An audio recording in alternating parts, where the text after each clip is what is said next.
Whittenbury has joined me from Victoria. Glenn, great to chat with you. Great to see you. First off, how's things? And I hope you're keeping well.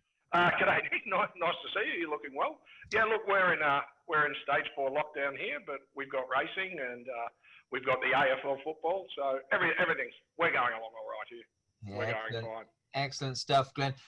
The reason, obviously, we speak is that last week the news breaking to us that your wonderful horse, Debt Collector, as we knew him, Debt Agent as he is now in Australia, has been retired.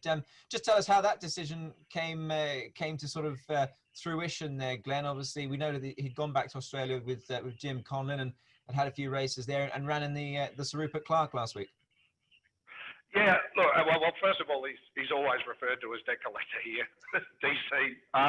Look, Nick, when we brought him back, we thought, you know, if he could win a race here or there, if he was okay, because he had some respiratory issues when he left Singapore.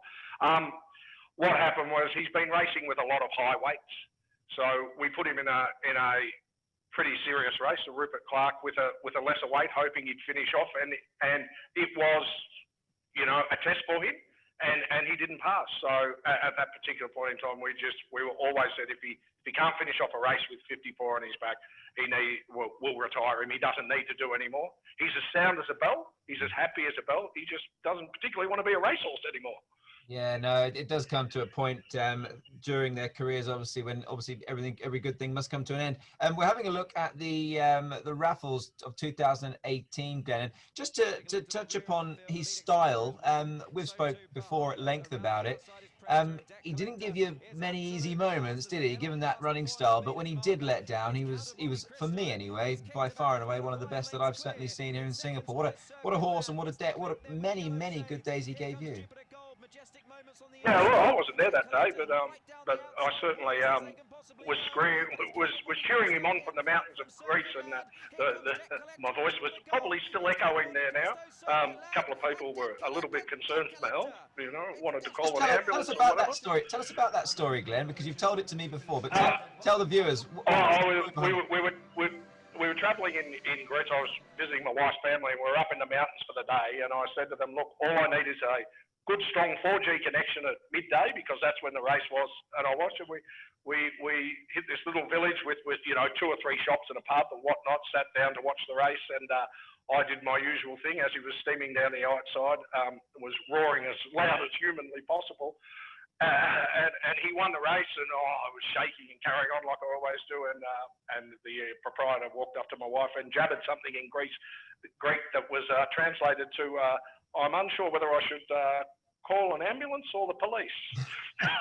So that's basically what happened. But that was a terrific day. And just on that story, I sent message to Team DC, as we call them, with Dennis Cornwell, Chris Bock, all those sort of guys, to go out and Paul Robbins, and I said, "Look, spend up whatever you want, and I'll fix up the tab." Well, I'm convinced I got off light.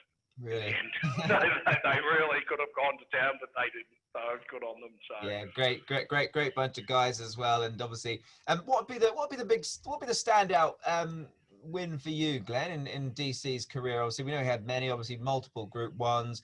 Given reference to this weekend, and obviously we'll touch upon your horse Inferno in the Guineas. I mean, he was also a Guineas winner, Debt Collector. He took on all the big races and never really, you know, let anybody down. What was the one standout for you?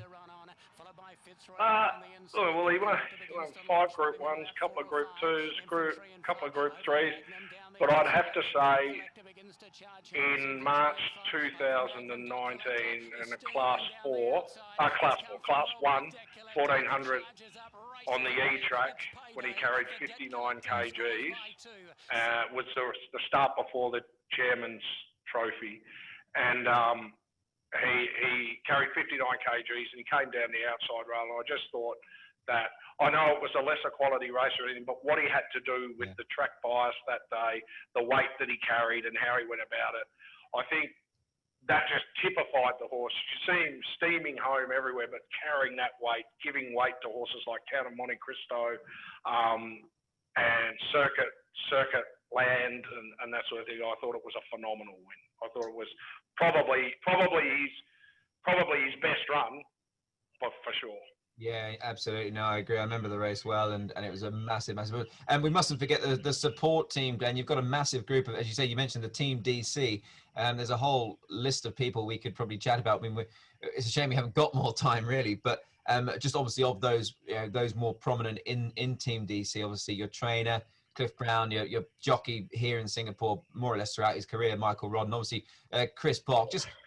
Just touch upon those three gentlemen and the job that they had to do, because they really did channel this horse's ability right through his career here in Singapore.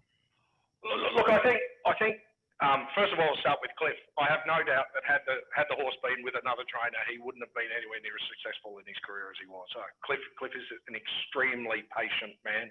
He won't, with his training, for all his horses, for the top ones and the class fives.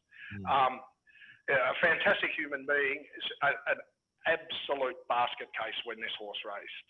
Absolute. The week before, absolute basket case. Worrying, not only worrying to the extent of have I done this correctly, have I done that correctly, always second guessing himself. But terrific, but always put the horse first. Chris, ideally, is his right-hand man and his sounding board. And when Cliff wasn't there, Chris was always there, and Tim Fitzsimmons at that time, to take up the reins and make sure everything, even to the extent the other sides of the business were going well, while Cliff could focus on this horse and indeed his other horses. As for Michael, well, he came back from a massive foot injury when he rode him in the Singapore Classic, I think, and from that point on, well, he I don't know, the two of them, him and the horse, somehow they must have communicated, because their timing was impeccable. I could never work out at the top of a 450 metre straight how you could work out, oh yes, I'll go now, and get there. It was unbelievable. The four of them with Tim, the four of them were terrific. And I class them as great friends. Michael's ridden horses for me years since he's come back. But they're all terrific people, and they work hard, and they deserve. Look, I pay the bills, but they deserve the credit. There's no doubt about that. Without them, the horse wouldn't have been anywhere near as good.